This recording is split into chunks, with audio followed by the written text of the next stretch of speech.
Hi friends, welcome back to heavenly things. నవరాత్రులలో అమ్మవారికి 7వ రోజు నైవేద్యంగా పెట్టే కదమ్మం రెసిపీని ఎలా చేయాలో ఇప్పుడు చూసేద్దాం.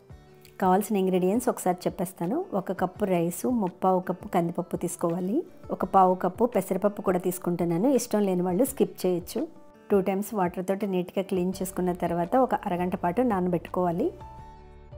హాఫ్ అన్ అవర్ తర్వాత ఒకసారి క్లీన్ చేసుకొని పప్పు బియ్యము కుక్కర్లోకి తీసుకుందాం. మనం ఏ కప్పుతో రైస్ తీసుకున్నామో సేమ్ అదే కప్పుతో 4 కప్పులు వాటర్ వేసుకోవాలి. ఇప్పుడు ఇందులోనికి 1/2 టీ స్పూన్ పసుపు, సరిపడ సాల్ట్ వేసుకొని కుక్కర్ మూత పెట్టేసుకుని 4 విజిల్స్ వచ్చేంత వరకు ఉడికించుకోవాలి. చింతపండు రసం కోసం చిన్న నిమ్మకాయ సైజ్ అంత చింతపండుని నానబెట్టుకోవాలి. అన్నం ఉడికేలోపు కూరగాయ ముక్కలు ఉడికించుకోవాలి. మీకు ఏ కూరగాయలు అవైలబుల్గా ఉంటే అవి వేసుకోవచ్చు. నేనైతే ఇక్కడ గుమ్మడికాయ, ఆనపకాయ, స్వీట్ పొటాటో, వంకాయ, ములక్కాయ, చిక్కుడుకాయ వేస్తున్నాను. ప్రసాదం రెసిపీ కాబట్టి ఉల్లిపాయ, వెల్లుల్లిపాయ వాడకూడదు. ఇప్పుడు ఇందులోనికి 1/2 టీ స్పూన్ పసుపు, కరివేపాకు, సాల్ట్ వేసుకొని ఉడికించుకుందాం. అన్నం చక్కగా మెత్తగా ఉడికింది. కూరగాయ ముక్కలు కూడా ఉడికినాయేమో ఒకసారి చూసేద్దాం. కూరగాయ ముక్కలు కూడా మెత్తగా ఉడికిపోయినాయి. ఇప్పుడు ఈ ఉడికిన కూరగాయ ముక్కల్లోకి ఉడికించుకున్న రైసు, పప్పు వేసేద్దాం. ఇప్పుడు ఇందులోనికి చింతపండు నానబెట్టాం కదా, చింతపండు రసం తీసుకుని ఇందులో వేసేద్దాం. ఈ చింతపండు 30 గ్రామ్స్ వరకు ఉంటుంది. ఇప్పుడు ఇందులోనికి 1 స్పూన్ కారం కూడా వేసుకుని ఒకసారి కలిపేసుకుని హై ఫ్లేమ్లో ఉడికించుకుందాం. పప్పు అడుగంటకుండా మధ్య మధ్యలో కలుపుతూ ఉడికించుకోవాలి. 10 మినిట్స్ చింతపండు రసం మరిగిన తర్వాత 2 స్పూన్స్ సాంబార్ పౌడర్ వేసుకోవాలి. పౌడర్ బాగా కలిసేటట్టు ఒకసారి మిక్స్ చేసుకుని 2-3 మినిట్స్ ఉడికించుకుంటే సరిపోతుంది. 2 స్పూన్స్ బెల్లం కూడా వేసుకుందాం. రైస్లో కూరగాయ ముక్కల్లో సాల్ట్ వేసాము. ఇప్పుడు కొద్దిగా సాల్ట్ వేసుకుందాం. ఈ కన్సిస్టెన్సీకి వచ్చిన తర్వాత స్టవ్ ఆఫ్ చేసుకుని మూత వేసుకోవచ్చు. ఎందుకంటే కొద్దిగా చల్లారిన తర్వాత ఇంకాస్త చిక్కబడుతుంది. ఇప్పుడు తాలింపు వేసుకుందాం. తాలింపు వేసుకోవడానికి 2 స్పూన్స్ గీ తీసుకుందాం. గీ హీట్ అయిన తర్వాత 1/2 టీ స్పూన్ జీలకర్ర, 1/2 టీ స్పూన్ ఆవాలు, కరివేపాకు, ఎండుమిర్చి వేసి ఫ్రై చేసుకోవాలి.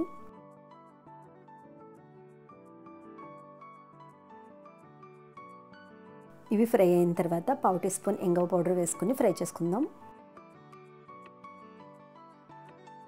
స్టవ్ ఆఫ్ చేసుకుని పోపుని తీసుకెళ్ళి రైస్లో వేసేసి మూత పెట్టేద్దాం.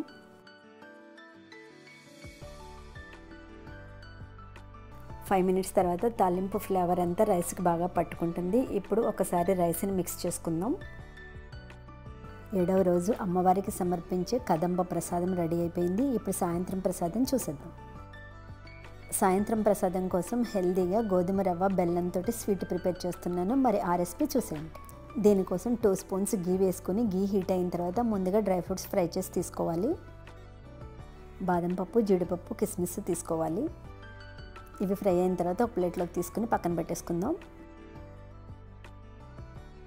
మనం ఏ కప్పుతో అయితే రవ్వ తీసుకుంటున్నామో సేమ్ అదే కప్పుతో 4 కప్పుల వాటర్ ఇంకొక గిన్నెలో వేడి చేసుకోవాలి. డ్రై ఫ్రూట్స్ ఫ్రై చేసుకున్నాం కదా, సేమ్ అదే ప్యాన్లోనే 1 కప్పు గోధుమ రవ్వని ఫ్రై చేసుకుందాం. స్టవ్ లో ఫ్లేమ్లో టర్న్ చేసుకుని గోధుమ రవ్వ నిదానంగా ఫ్రై చేసుకోవాలి. రవ్వ పచ్చివాసన పోయేంత వరకు ఫ్రై చేసుకోవాలి. రవ్వ ఈ విధంగా తెల్లగా ఫ్రై అయితే సరిపోతుంది. స్టవ్ లో ఫ్లేమ్లోనే ఉంచి మనం వాటర్ బాయిల్ చేసుకున్నాం కదా, ఆ వాటర్ని కొద్దిగా వేసుకుంటూ కలుపుకుందాం. స్టవ్ లో ఫ్లేమ్లోనే ఉంచి ఉడికించుకోవాలి. మిగిలిన వాటర్ కూడా వేసుకుని ఒకసారి కలిపేసుకుందాం. స్టవ్ లో ఫ్లేమ్లోనే టర్న్ చేసుకుని మూత వేసుకుని నిదానంగా ఉడికించుకోవాలి. లేకపోతే రవ్వ ఉడకదు. పొంగిపోకుండా మధ్య మధ్యలో కలుపుతూ ఉడికించుకోవాలి. మన ఛానల్ ఎవరైనా ఫస్ట్ టైం చూసినట్లయితే తప్పకుండా సబ్స్క్రైబ్ చేసుకోండి. అలాగే పక్కన బెల్ ఐకాన్ని క్లిక్ చేయండి. అలా చేసినట్లయితే నేను ప్రతిరోజు పెట్టే వీడియోస్ అన్నీ మీ ఫోన్కి నోటిఫికేషన్ వచ్చేస్తాయండి. మీరు మిస్ అవ్వకుండా చూసేయచ్చు. మనం వేసుకున్న 4 కప్పుల వాటర్ అంతా ఎగిరిపోయి రవ్వ చక్కగా మెత్తగా ఉడికింది. ఏ కప్పుతో అయితే రవ్వ తీసుకున్నామో సేమ్ అదే కప్పుతో 1.5 కప్పు బెల్లం పౌడర్ తీసుకుని వేసుకుందాం. ఒకసారి బాగా మిక్స్ చేసుకుని స్టవ్ లో ఫ్లేమ్లోనే ఉంచి మూత వేసి ఉడికించుకుందాం. 5 మినిట్స్ తర్వాత రవ్వ మళ్ళీ పలచబడుతుంది. ఇప్పుడు ఈ స్టేజ్లో స్టవ్ని మీడియం ఫ్లేమ్లో టర్న్ చేసుకుని మూత వేసుకుని ఉడికించుకోవాలి. ఇలా మూత వేసి ఉడికించుకోవడం వల్ల బెల్లం పాకం వచ్చి రవ్వ కాస్త రంగు మారుతుంది. కలర్ చూసారా, అచ్చు అన్నవరం ప్రసాదంలా కనిపిస్తుంది కదా. టేస్ట్ కూడా అలానే ఉంటుందండి. స్టవ్ లో ఫ్లేమ్లో టర్న్ చేసుకుని గరిటెతో కలుపుతూ నిదానంగా ఉడికించుకోవాలి. ఈ వీడియోలో కనిపిస్తున్న కన్సిస్టెన్సీకి వచ్చిన తర్వాత మనం ఫ్రై చేసుకున్న డ్రై ఫ్రూట్స్ని వేసేద్దాం. 1/2 టీ స్పూన్ ఇలాచీ పౌడర్, 2 స్పూన్స్ నెయ్యి వేసుకోవాలి.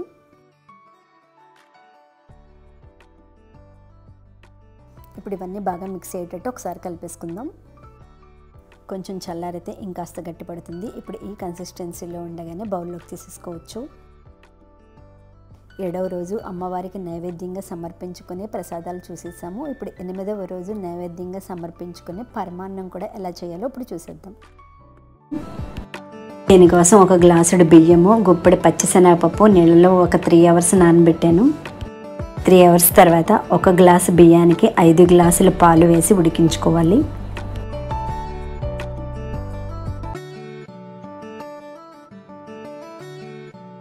బియ్యంలో పాలు వేసుకున్నాం కదండి, స్టవ్ వెలిగించి హై ఫ్లేమ్లో పాలు పెట్టేద్దాం. పాలు పొంగొచ్చిన తర్వాత స్టవ్ని లో ఫ్లేమ్లోకి టర్న్ చేసుకొని మూత వేసుకుని ఉడికించుకోవాలి. మధ్యలో ఒక్కొక్కసారి గరిటెతో కలుపుతూ ఉడికించుకోవాలి. అన్నం మెత్తగా ఉడికిన తర్వాత పచ్చి కొబ్బరి తురిమిని 1 కప్పు వేసుకోవాలి.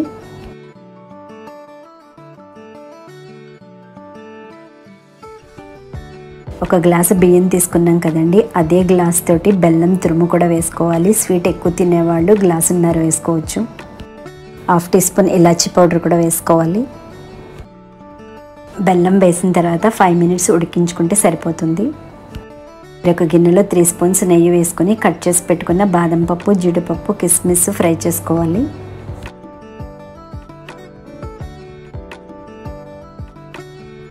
ఫ్రై అయిన జీడిపప్పుని నెయ్యితో పాటు పరమాన్నంలో వేసుకొని కలిపేసుకోవాలి.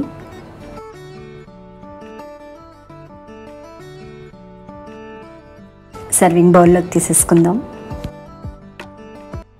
8వ రోజు అమ్మవారికి నైవేద్య ప్రసాదంగా పరమాన్నం రెడీ చేసాము. మరి ఇప్పుడు సాయంత్రం ప్రసాదం కొబ్బరి లడ్డు ప్రిపేర్ చేద్దాం. 1 కప్పు కొబ్బరి తురుము తీసుకోవాలి. బాదం, జీడిపప్పు కట్ చేసి తీసుకున్నాను.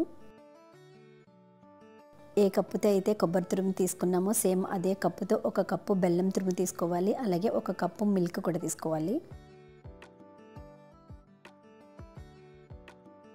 1 స్పూన్ గీ వేసుకుని డ్రై ఫ్రూట్స్ ఫ్రై చేసుకుని ఒక బౌల్లోకి తీసుకుందాం.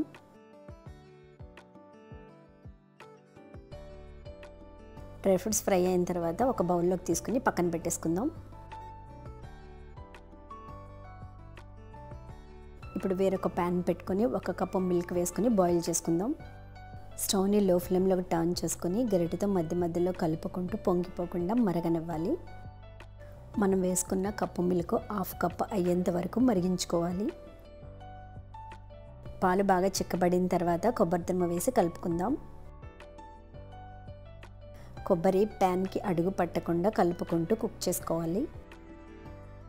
పాలన్నీ ఎగిరిపోయి కొబ్బరి కాస్త దగ్గరికి అయిన తర్వాత 1 కప్పు బెల్లం పౌడర్ వేసుకొని కలుపుకుందాం.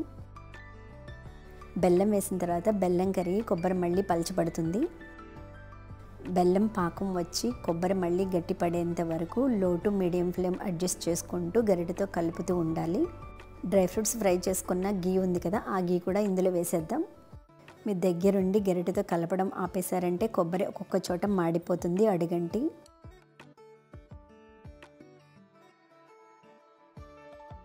స్వీట్ దగ్గర పడుతుంది కదా, ఇప్పుడు 1/2 టీ స్పూన్ ఇలాచీ పౌడర్, డ్రై ఫ్రూట్స్ వేసుకుని మిక్స్ చేసుకుందాం. మనం పాలు కూడా వేసాం కదా, కాస్త ఎక్కువ టైమే పడుతుంది. 20 మినిట్స్ పట్టింది నాకు. చాలా ఓపిక్గా కలుపుతూ ఉండాలి, అడుగంటకుండా. చివరగా 1 స్పూన్ నెయ్యి కూడా వేసుకుని ఒకసారి బాగా మిక్స్ చేసుకుందాం.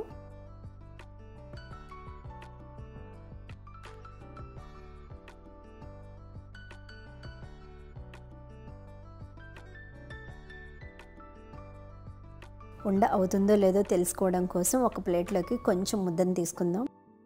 ఇప్పుడు చేతిలోకి తీసుకొని ఉండ కింద చుడుతుంటే ఉండ అవుతుంది అనుకుంటే ఈ కన్సిస్టెన్సీ సరిపోతుంది. ఇప్పుడు స్టవ్ ఆఫ్ చేసుకొని 15 మినిట్స్ పక్కన పెట్టేసుకుందాం. ఇది చల్లారిన తర్వాత ఇంకాస్త గట్టిగా అవుతుంది. అప్పుడు ఒక ప్లేట్లోకి తీసుకుందాం. చేతికి కాస్త నెయ్యి అప్లై చేసుకొని ఉండల కింద చుట్టుకోవాలి. సాయంత్రం ప్రసాదం కొబ్బరి లడ్డు కూడా రెడీ అయిపోయింది. పాలు కూడా వేసాం కదా, టేస్ట్ అయితే చాలా బాగుంటుంది. అందరూ తప్పకుండా ట్రై చేయండి. 7వ రోజు 8వ రోజు అమ్మవారికి నైవేద్యంగా సమర్పించుకునే ప్రసాదాలు రెడీ చేసాము. మరి 9వ రోజు 10వ రోజు నైవేద్యాలు కూడా రేపటి వీడియోలో వస్తాయి. తప్పకుండా ఛానల్ని ఫాలో అవ్వండి. ఛానల్ ప్లేలిస్ట్లో మరికొన్ని ప్రసాదం రెసిపీస్ ఉన్నాయి, ఒకసారి వెళ్ళి చూసేయండి. మరిన్ని ఇంట్రెస్టింగ్ వీడియోస్ కోసం ఛానల్ ప్రతిరోజు విజిట్ చేయడం మాత్రం మర్చిపోకండి. Thanks for watching. సబ్స్క్రైబ్ చేసుకోండి, బెల్ ఐకాన్ క్లిక్ చేయండి, లైక్ చేయండి, షేర్ చేయండి.